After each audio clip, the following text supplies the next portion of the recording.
By now, it's no surprise that real estate investors have exited the real estate market. The economy is in shambles and probably going to get worse. And guess what? The government is hoping to lure these real estate investors back so that these real estate investors can help boost the economy. At the same time, the government, at least I think they do, knows that how much of a housing supply issue Canada is facing long term, not short term. So what did they do? Yep, they released another program, another mortgage program this time, specifically geared towards driving up housing supply. And as a side effect, it can also incentivize some real estate investors to get back on the market. Effective January 15th, CMHC, which is the Canadian Mortgage Housing Corporation, is incentivizing homeowners with a free secondary suite. Free! CMHC is essentially saying, hey, help us build more housing supply, put a secondary suite in or on your home, and we will pay you for that renovation or give you the money back as a loan and then some potentially. So what's the catch with this new program? Will it actually lure some real estate investors back into the market? Be sure to stay tuned as I work through a live example of how exactly this new CMHC program works and just how much cash an investor should expect to get back with this program. Hi, my name is En, and we're enjoying my data-driven and number-crunching real estate updates. Be sure to like and subscribe. So this new CMHC program allows you to refinance your property with a legal secondary unit up to 90% loan to value. So in English, it means you just leave 10% of the equity in the property. So this includes your basement suites, your garden suites, your laneway suites, and etc. And prior to this new rule, you could really push the loan to value to 80% max, effectively leaving 20% of the equity in the property. Now with the new program, you can leave 10% equity instead. So it's like the government's trying to bring back the BRRRR strategy. So this is your buy, renovate, refinance, and repeat strategy that a lot of investors are using in the past decade by adding a secondary suite. Now, I think this program is going to be popular, but it's going to be rather hard to execute in this economy right now because it is very capital intensive. It'll work very well for those who want to house hack, especially if they have a lot of money coming from parents or they've saved up a lot of money, or someone who's trying to buy another property for a family member. Granted, one of the requirements is that a close relative must occupy one of the units, but I don't know who's going to govern that, as usual. Now, I'm going to go through an example and the numbers of how one could possibly make one of these properties work and also give you the downside of using this. And of course, this is just skimming the surface on how to execute a strategy like this. So if you want to chat more, make sure you reach out. Hey, it's me interrupting myself. Ready to make a move? Just one free call, no hassle, put decades of experience to work for you. So I'm going to run through this live example of a listing I pointed out or one of our clients to kind of give them an idea of how this program would work. So we ran through this example with them, and this is literally what I showed them. But you can see that we're essentially working with a 50 by 136 foot lot here. And generally we try to use these post-war bungalows because they do have a side entrance that's on the side. Now this property sold in October. And by the time that you were to start the renovations and everything and finish it with the legal secondary basement, you probably would have landed somewhere between now or February, and then you could have pulled the refinance. So I'm just going to give you an idea of how the property works. This is an estate property, so maybe some things that needed to be changed. You can see it's still a lot of gumwood. This would be the main entrance door. You don't have to kind of like tear the whole thing down. You can just make it like rental grade. But the things that we generally look for is that there's a side entrance, right? So usually there is a side entrance. That is over here. You can kind of see the door over here, and that provides you secondary suite access for downstairs. And this is a perfect egress window. Now you have to meet some of the other building codes and fire codes, but it's totally doable, right? Now this is the driveway, and you would have to widen it a little bit so that you don't have tandem parking. So essentially what a lot of people would do is the driveway would be over here. You open this side up here. And because this was a deeper lot, when we saw it, you could actually fit two cars in tandem, which is kind of like one over here and one over here, which is great because a lot of people have two cars, even if they have two bedrooms downstairs. So it just opens up your tenant buying pool.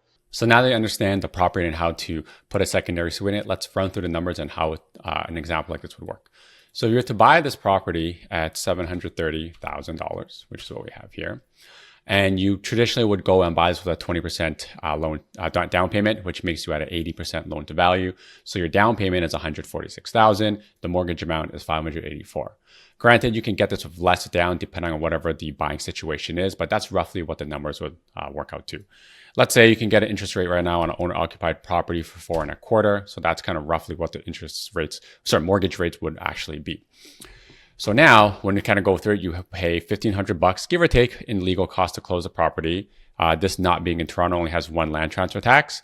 And then to build out the basement suite, you're looking at about $120,000 to legalize this with permits, hard costs, and all the other stuff added together.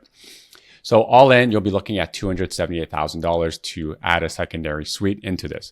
And this is what I was saying earlier, where a lot of people may not have this money to, build something like this out. Or if they do, oftentimes it comes from an existing property, like a refinance, or from a line of credit from a property, or maybe this be coming from parents with kind of like a paid off property. And that's kind of what we're seeing right now and what our clients kind of, task us to do. So now let's go through the example of how you take the money back out. So I'm going to run this down with you line item by line item. So the original purchase price for this bungalow is $730,000. Your mortgage amount is equal to $584,000.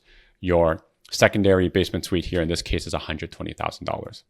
So assuming there's zero appreciation with the market and that we are only adding the renovation cost, the secondary suite cost, to the value of this property, you get $730,000 plus you're on 120.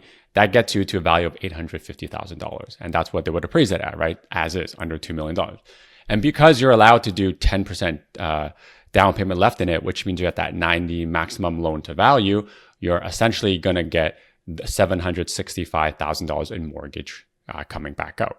So your refinance amount of mortgage is $765,000. And to determine how much money you're going to get back in cash, you obviously have to pay back your original mortgage right here. So you have to pay back the $584,000. And then you are now going to calculate how much cash you have remaining. So that leaves you with $181,000. Do keep in mind, there are costs to breaking a mortgage, the existing one, and then there's also a legal cost that comes along with it. So if I expand this calculator, and if you guys want this calculator, you can just email me for it. You can see that the interest paid on this every single year is about $24,000. So if you got a variable, again, this is very traditional, it would be 3 months interest, which is 25% of the year, right? Because 3 months out of 12 months is 25%. Or if you do open, it's a little bit cheaper depending on how fast you can construct this thing. And this is where you need to talk to our mortgage broker. But let's just say it is a variable. You take that, multiply by 0.25, which is 25%. That's how much it's going to cost you to break this mortgage. So $6,000. And then let's say your legal cost to break this is also $1,500. We're going to add a minus sign over here. And then you have your secondary suite costs, which is over here. So now I'm going to add all of this up, and then we're going to see how much cash that we're going to be able to get back out.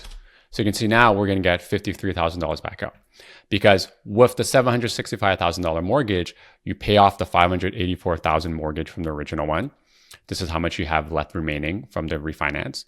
You have to pay a fee to break the mortgage. You pay the legal cost to put a new mortgage and discharge the other one. You're paying back yourself the cost of this basement suite. And now you're left with $53,000 in cash. So you can see here, in short, you're going to get about $53,000 cash back in your hand.